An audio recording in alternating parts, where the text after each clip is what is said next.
Hello friends, we are discussing about ASA congruency theorem. इसके पहले SAS axiom है 9th class में जब आप ट्रायंगल शुरू करते हैं. SAS axiom for congruency of two triangles. ये एक एक्सियम है. एक्सियम में स्वतः सिद्ध स्टेटमेंट जो सेल्फ प्रूव्ड है, आपको एज इट इज़ मानना पड़ेगा. SAS कॉन्ग्रुएंसी कहती है side angle side. If side angle side of one triangle is equal to side angle side of other triangle, then both are called congruent. Or here side angle side means if you select these two sides, then angle should be included two sides. And if you are selecting these two sides, you cannot discuss for this angle. This is called angle included. Same as for ASA, if you say angle side angle, then if you are selecting these two angles, then this side you can select. Side should be included. So statement of ASA says if angle side angle of one triangle is equal to angle side angle of other triangle, then both will be congruent. This we will prove with the help of this axiom. So what is given here, we write that, and given is what? Angle A is equal to angle P, angle then side AB is equal to PQ, and angle B is equal to angle Q. What to show? We have to show here triangle ABC congruent to the triangle PQR. So I write congruent to the triangle PQR. Okay, let's move ahead for the solution. So we move for the solution.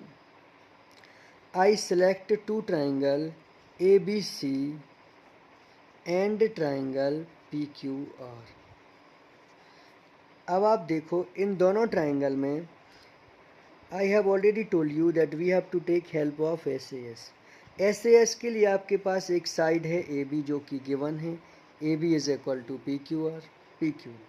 ये side आपको given है. So you mention here given. Please don't watch the video without pen and paper. If you are just watching, it will not be effective as much as if you are writing with pen. इसलिए maths बिना pen paper के आप बिल्कुल ना करें. अब angle B दिया है आपको Q के बराबर, ये भी गिवन है. Now we need one side and side is not given.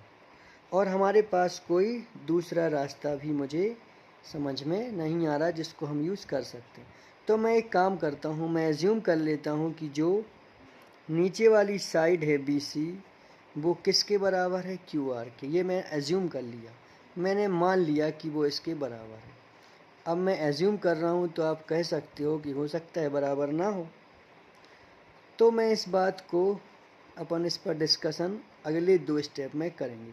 और यहाँ मेरे एज्यूम करने से ट्रायंगल ABC PQR से कॉन्ग्रुएंट हो गया और कॉन्ग्रुएंसी लगाई है मैंने SAS axiom. So this is first case. अब कोई कहता है कि how you can assume that BC is equal to QR. तो क्या सिचुएशन होगी? या तो BC QR के बराबर होगा, या BC QR से छोटा होगा, या फिर BC साइड QR से बड़ी होगी. इन तीनों केस के अलावा कोई और केस नहीं होगा. This you need to admit. Either BC will be equal to QR, either smaller और आइदर ग्रेटर. अगर मैं ये प्रूफ कर दूं कि वो ना तो ग्रेटर है और ना स्मॉलर, तो फिर एक ही बात बचती है कि वो BC will be equal to QR. Let's see how I will prove it. मान लेते हैं कि BC फर्स्ट केस में BC is smaller than QR. BC जो है वो QR से छोटी है, तो मैं BC को थोड़ी बड़ी कर देता हूँ और एक नया पॉइंट मुझे मिल जाएगा BC डैश, और यहाँ से मैं उस BC डैश को ज्वाइन कर देता हूँ. मैंने मान लिया BC is smaller than QR, but BC dash is equal to QR. Okay, You can mention here construction. अब angle B is equal to Q. This is given to us. Then AB is equal to PQ. This is also given. So triangle ABC dash till C dash is equal to, will be congruent to the triangle PQR. अब जब ये side angle side से इससे congruent हो गया है तो angle BAC dash will be equal to angle QPR CPCT. अब आप यहाँ ध्यान से देखना, ये एंगल इसके बराबर है CPCT से, but they have given us angle A is equal to, means this one A is equal to P.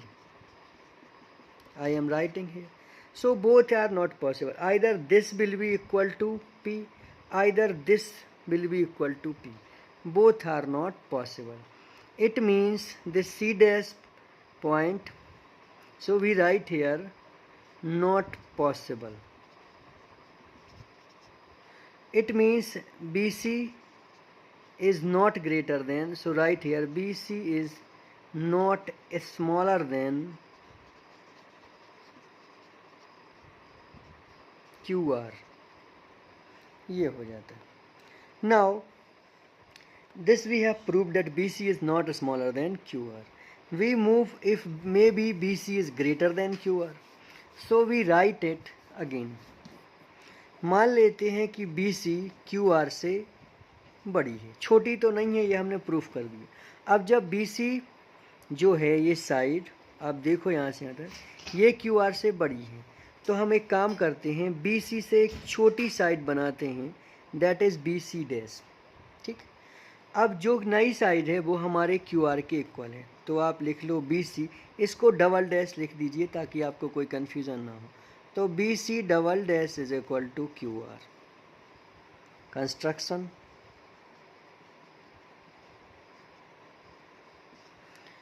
Angle B is equal to Q और AB is equal to PQ.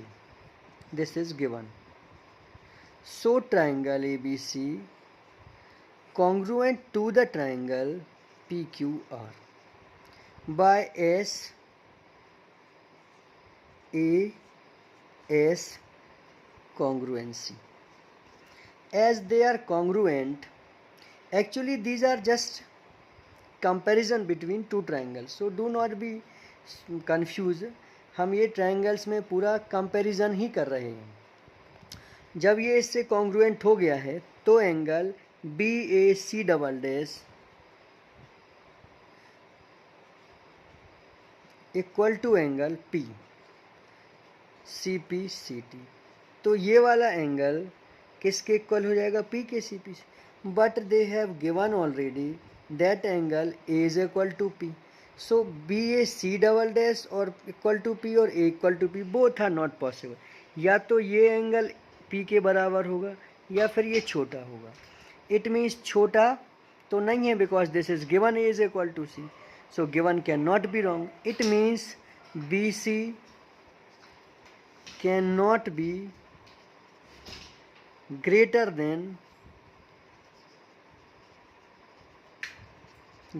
than QR. Proved. So BC is not smaller than QR, BC is not greater than QR. It means BC is equal to QR. We were right, our assumption was right. So we have proved this theorem here with the help of SAS congruency. I hope you are understanding. आपको समझ में आ रही होगी. I will try to use both the languages. If you like this video and my method, subscribe the channel and leave a comment. Thank you so much for watching this video.